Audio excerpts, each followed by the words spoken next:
Hello guys, কেমন আছো তোমরা সবাই? আশা করি সবাই অনেক ভালো আছো, আমিও অনেক ভালো আছি।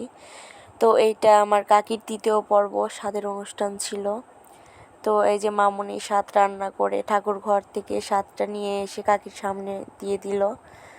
তো কাকি এই যে 3বার সঙ্গে সঙ্গে পায়েস ফেলে দিল। ফেলে দেওয়ার পরে এখন সবাই মিলে স্বাদ খাওয়া শুরু করে দিবে। একা একা স্বাদ খাওয়ার পায়েস তো সম্ভব না, মানে কাকি তো আর একা একা এত পায়েস খেতে পারবে না, এই কারণে সবাই তার সাথে বসে বসে খেয়ে ফেললো।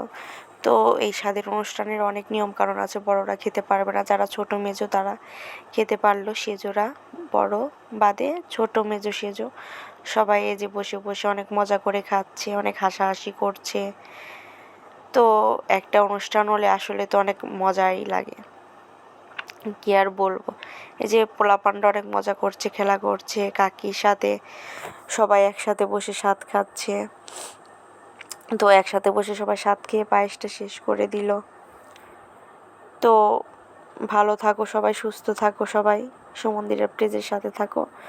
সবাইকে সুমন্দিরা প্রেজের সাথে থাকার জন্য অসংখ্য ধন্যবাদ। সবাই এইভাবেই সুমন্দিরা প্রেজের সাথে থাকবা।